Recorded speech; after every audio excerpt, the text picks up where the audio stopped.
প্রেমে পুরুষ পাগল, পুরুষের প্রেমে নারী। পুরুষ দেখা পুরুষ পাগল কোন তারি, নারীর প্রেমে পুরুষ পাগল, পুরুষের প্রেমে নারী। পুরুষ দেখা পুরুষ পাগল কোন তারি। আল্লাহ তোমার আজব লীলা বুঝিতে না পারি, বাঞ্ছানার ছেলে মরে কোন তারি। আদম হাওয়া করলা বয়স সৃষ্টির লাগিয়া, গন্ধম খাওয়াইয়া দিলা বাহির করিয়া। এখন আমরা হই গুনাহগার, দরবারেতে ঠাই রে নয়নে লাগে তারে নিকেও পাশরিতে পারে, তারে নিকেও পাশরিতে পারে নয়নে লাগে তারে নিকেও পাশরিতে পারে।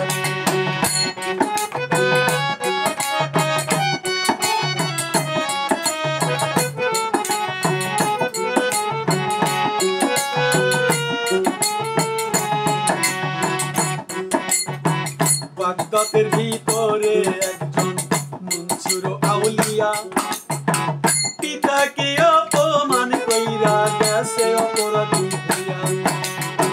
দেশ বিদেশে ঘুরে ফেরে ক্ষমার লাগিয়া, কোথায় গিয়া এই গুনাহ মাফ হয় আপনাদের যাই কইয়া।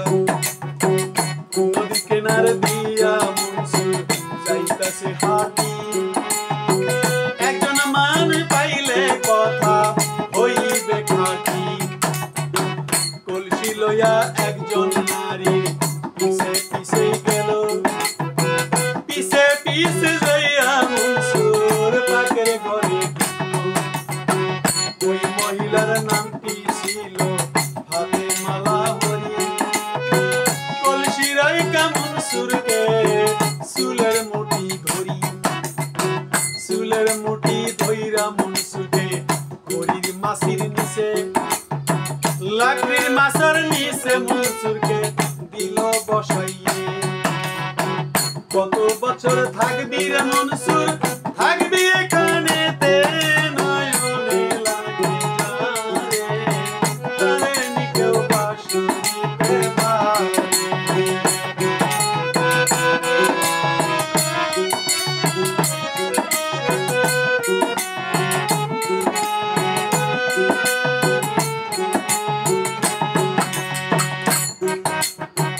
আহারে মনসুর আমার ঘড়ির মাছার নিচে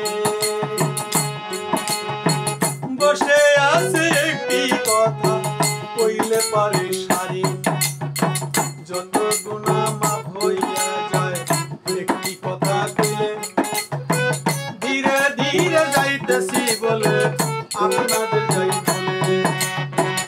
আহারে মনসুর ঘড়ির মাছির নিচে রইলা পরে নয়নে।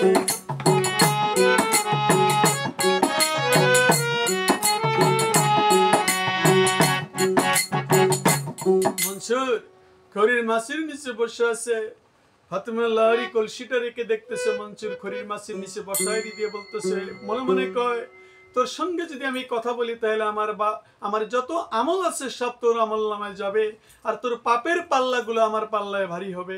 আমি কোনোদিন তোর সঙ্গে কথা কমো না। ওই মহিলা কথা বললো না, তার নাম ছিল ফাতেমা লাহোরী। ওই মহিলা মনে মনে কয় আমি তোমাকে খাইবার দেব, থাকতে দেব, কিন্তু কোনোদিন কথা বলবো না। ফাতেমা লাহোরীর স্বামীর নাম ছিল কাশেম। সে কসাইগিরি করতো। তার স্বামীকে ডাক দিয়ে কয়, স্বামী গো, ঘরে একটা পাগল আইছে, ভুল করে তার সঙ্গে কথা কইেন না, কারণ ওই পাগলের সঙ্গে কথা বললে আমাদের যা আমল নেকি আছে সমস্ত নেকিগুলো সবগুলো নিয়ে নিবে, আর তার পাপগুলো আমাদের দিয়ে যাবে।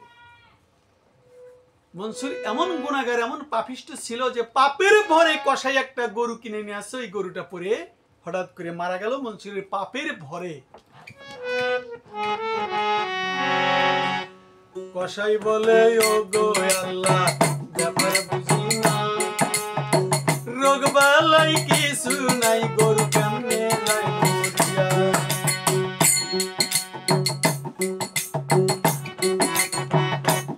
মনে গরু মরিল বেচানা নাই তারে নয়নে লাগে যারে তারে নিকেও বাঁশরিতে পারে।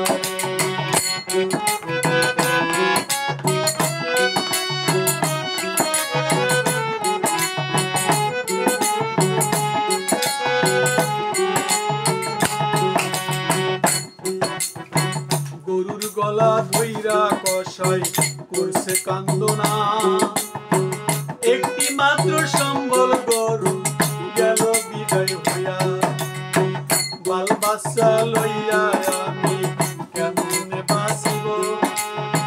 ফাতেমা লাহোরী স্বামীকে একটু প্রবোধ দিল, সান্ত্বনামূলক কথা দিয়া কয় স্বামী চিন্তা করবেন না, একটি পাগলের কারণে গরু গেল মরিয়া, ফাঁকা জায়গায় ফেলে দেবেন সবুজ শিয়াল খাবে। তাড়াতাড়ি ফেলে দিল কসাই চিন্তা করে, রাত গভীরে যাইয়া চামড়া নিব সিলাইয়া, মরা গরুর মাংস বিক্রি করব সকাল হাটে লইয়া। চামড়া ছিল গভীর রাত্রে কুপি বাতি জ্বালাইয়া, সকালবেলা ওই মাংস লইয়া বাজার যায় রওনা। একজন কসাই বাদশাকে একটু সংবাদ দিল তাই, কসাইয়ের গরু মইরা গেছে এখন গোশত কোথায় পায়। বাদশা এবার দৌড়িয়া গেল কসাইয়ের কাছে, নয়নে লাগে যারে তারে নিকেও বাঁশরিতে পারে।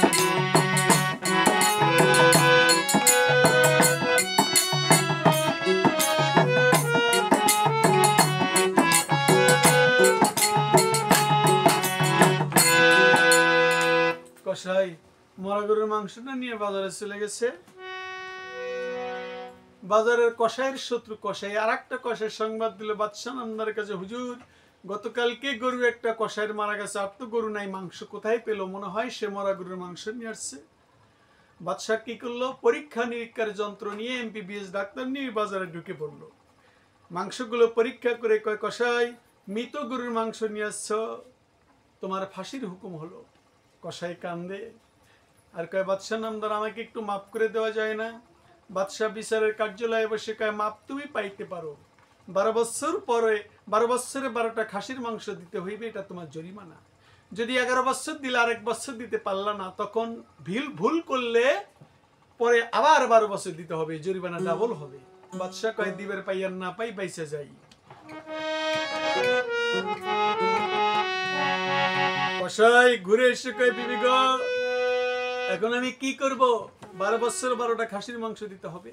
অলংকার আদি স্বর্ণ মুদ্রা যা ছিল দিয়ে বলল, স্বামী গো এটি বিক্রি করে আপনি একটা গরু কিনে নিয়ে আসেন, জবাই করে রাখবেন, 1 মাস পর একটি করে মাংস, একটি করে খাসির মাংস বাদশার দরবারে দিয়ে আসবেন, জ্বালা বলে। কসাই একটা গরু আনলো আপনাদের যাই কইয়া, চালু বাজাও চালু বাজাও দেরি কইরো না।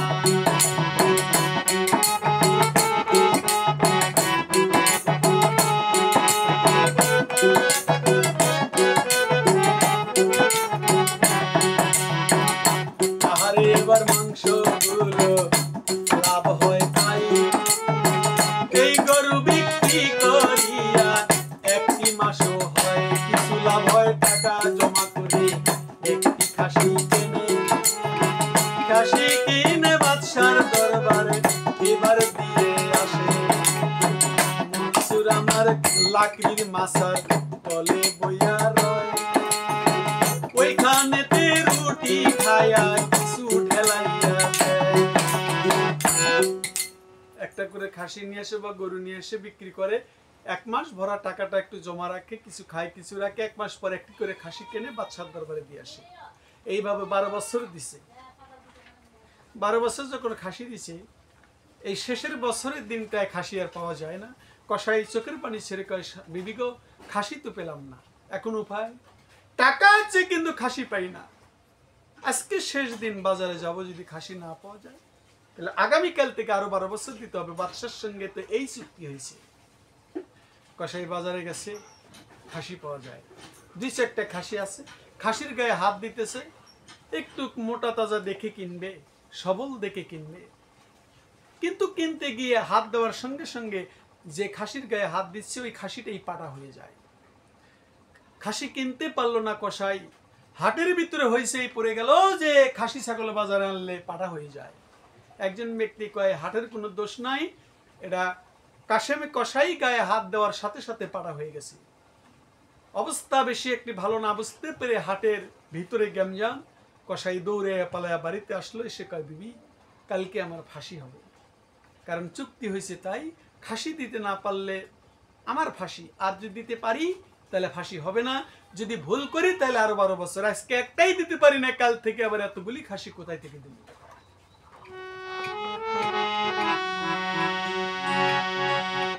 অকুল ভাষায় রে ও দয়াল কুলে ভাষায়,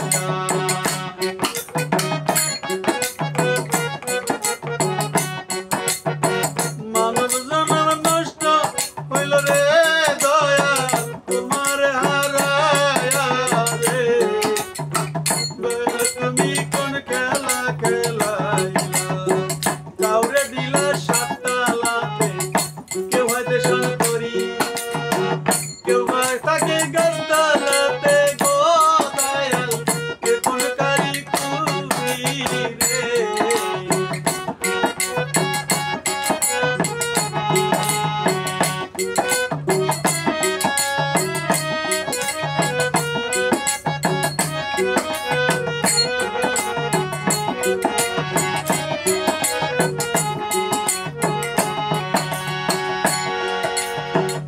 আহারে বার কষাই কান্দে জরে যা, কোথায় পাবো একটি খাসি, আজকে শেষের দিন হয়। কষাইয়েরই কোথায় বিবি, হাতে মালা হরি, স্বামী কান্না কাটি করি না, শোনো শীঘ্র করি। 12 বছর একটা খাসি গো পালি, করির মাসার নিচে রে।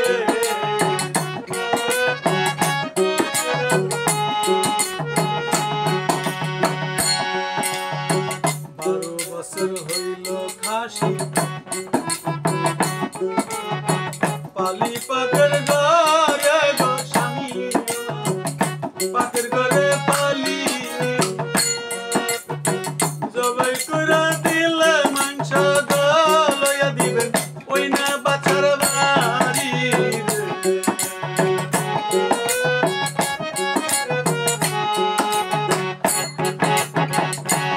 কষাই কান্দতেছে, ফাতেমা লাহরি কই, স্বামী কান্দাকাটি করবেন না, ঘরের ভিতরে একটা খাসি পালতেছি 12 বছর আজকের দিন দিয়ে। কয় আমাকে দেখাও। টেনে নিয়ে দেখাইলো মনসুরকে, এই খাসিটাই 12 বছর থেকে পালতেছি। মনসুর কাঁদতেছে, কাদের কয় মাওলা এতদিন থাকলাম, একটি কথাও তাদের মুখে শুনলাম না, এরা এত কঠিন, কথাটা বললেই তো আমি জবাব দিব, আমার গুনাহ তাদের আমলনামায় যাবে, তাদের নেকিগুলো আমার আমলনামায় আসবে, কথা কইল না। ফাতেমা লাহরির কথায় কাশেম কসাই চিৎকার দিয়ে কয়, বিবি গো এটা কোনোদিন এই কাজ ন্যায়সম্মত হতে পারে না, কারণ সবার উপরে মানুষ সত্তর, এই মানুষটাকে, জ্যান্ত মানুষটাকে তুমি কতল করতে চাও। স্বামী একে জবাই করলে মাংস আগুনে জাল হবে, আগুনে পুড়ে সারকার হয়ে খাঁটি স্বর্ণ হয়ে আসবে, আপনি চিন্তা করবেন না, আপনি যদি জবাই না করেন তাহলে আমি করব। এই কথা কয়ে তরোয়াল হাতে নিয়ে ফাতেমা লাহরি মনসুরের চুলের মুঠি ধরে পাকের ঘরে শোয়াইয়া তরোয়াল বাজায় দিল গলাতে।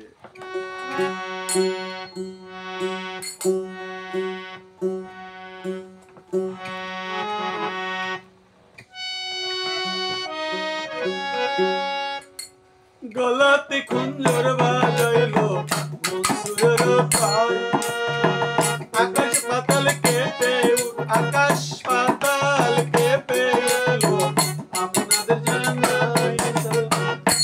আরে একটি কথা কইলে আমি প্রাণে বেঁচে যাই রে, দয়াল তুমি যাইও না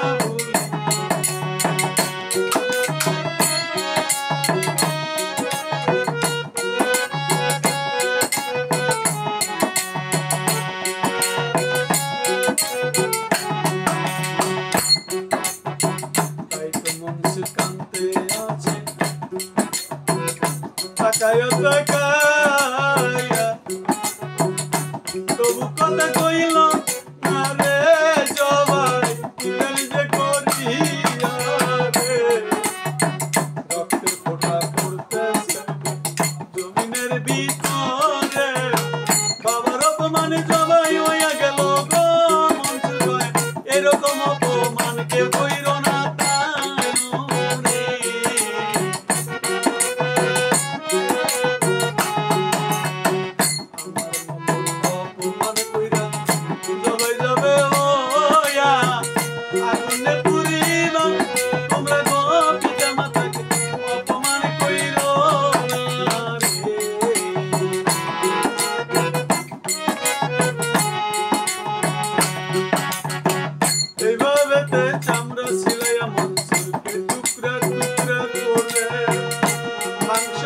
ডেস্কির ভিতর দিল সুন্দর সাজিয়ে কসাই কয় মাংস লইয়া কিবা যদি ধরা পড়ি ফাতেমা লরি কয় ওগো স্বামী বলে আরে শোনেন শীঘ্র করি বলবেন আমার বিবি পাখির ঘরে তোর বছর লই একটা পিওর খাসি পালতে রে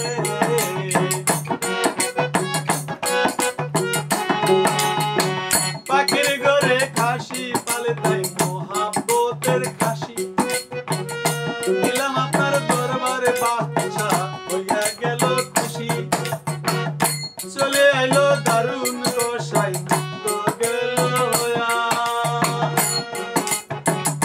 পাখির ঘরে লইয়া মাংস রান্না করতেছে যখন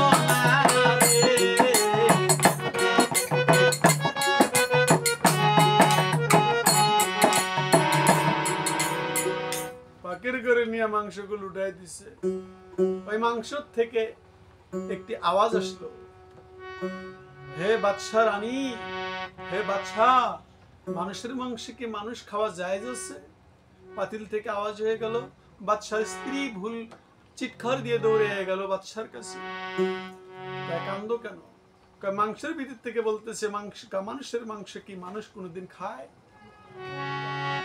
বাদশা কয় আল্লাহ কত আশা করে মাংসটা নিলাম অনেক সুন্দর এত চর্বি এই মাংসটা আমি রাখবো দাসীবান্দির হাতেও দিলাম না আর এই মাংস থেকে কথা আছে নিশ্চয় এর ভিতরে কিছু নিগূঢ় রহস্য আছে আল্লাহ তুমি একটু বুদ্ধি দাও এটা কিসের মাংস এমন সময় দরজায় একটা পাগল এসে গেটে হাঁক ছাড়লো পাগল এসে হাঁক ছাড়িল ওরে বাদশা যে মাংস জ্বালই তাছরে এইবার একটা ঘটনায় আমি বলি রে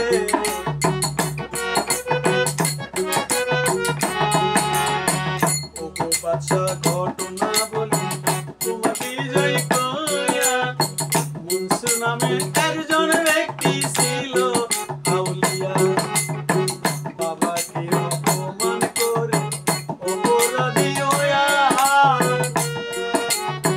ভাগ্য করবে কসাই বাড়িতে সবাই গেল আপনার কাছে মাংস দিবে কসাই পদা কইরা গেছে খাসির মাংস না পাইয়া দিছে খাসির মাংস না পাইয়া মানুষের মাংস আইছে এটা তুমি খাইতে পারো না গো বাদশা কয় পাগল জিন্দা করো আসল প্রমাণ চাই রে